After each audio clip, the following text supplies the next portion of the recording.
ہوسیا باب نمبر 12۔ اسرائیل ہوا چرنے کی کوشش کر رہا ہے۔ پورا دن وہ مشرقی لو کے پیچھے بھاگتا رہتا ہے۔ اس کے جھوٹ اور ظلم میں اضافہ ہوتا جا رہا ہے۔ قصور سے عہد باندھنے کے ساتھ ساتھ وہ مصر کو بھی زیتون کا تیل بیچ دیتا ہے۔ رب عدالت میں یہودا سے بھی لڑے گا۔ وہ یعقوب کو اس کے چال چلن کی سزا، اس کے اعمال کا مناسب اجر دے گا، کیونکہ ماں کے پیٹ میں ہی اس نے اپنے بھائی کی ایڑی پکڑ کر اسے دھوکا دیا۔ جب بالغ ہوا تو خدا سے لڑا، بلکہ فرشتے سے لڑتے لڑتے اس پر غالب آیا۔ پھر اس نے روتے روتے اسے التجا کی کہ مجھ پر رحم کر۔ بعد میں یعقوب نے خدا کو بیت ایل میں پایا، اور وہاں خدا اس سے ہم کلام ہوا۔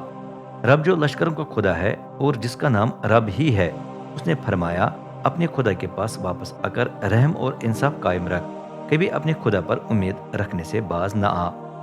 اسرائیل تاجر ہے جس کے ہاتھ میں غلط ترازو ہے اور جسے لوگوں سے ناجائز فائدہ اٹھانے کا بڑا شوق ہے۔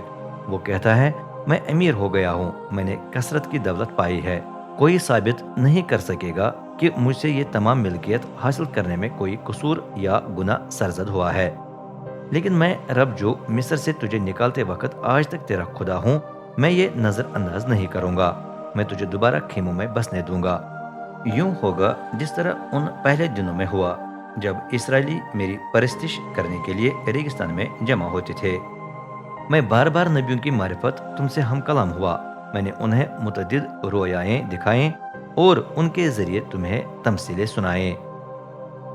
بت پرستی کا اجر زوال ہے۔ کیا جلعاد بے دین ہے؟ اس کے لوگ ناکارہ ہی ہیں۔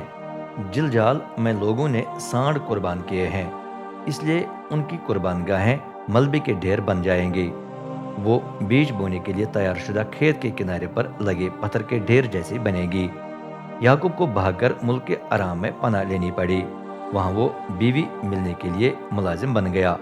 عورت کے باعث اس نے پیڑ بکریوں کی گلہبانی کی، لیکن بعد میں رب نبی کی معرفت اسرائیل کو مصر سے نکال آیا اور نبی کے ذریعے اس کی گلہبانی کی، تو بھی اسرائیل نے اسے بڑا تیش دلایا۔ اب انہیں ان کی قتل و غارت کا اجر بھگتنا پڑے گا۔ انہوں نے اپنے آقا کی توہین کی ہے اور اب وہ انہیں مناسب سزا دے گا۔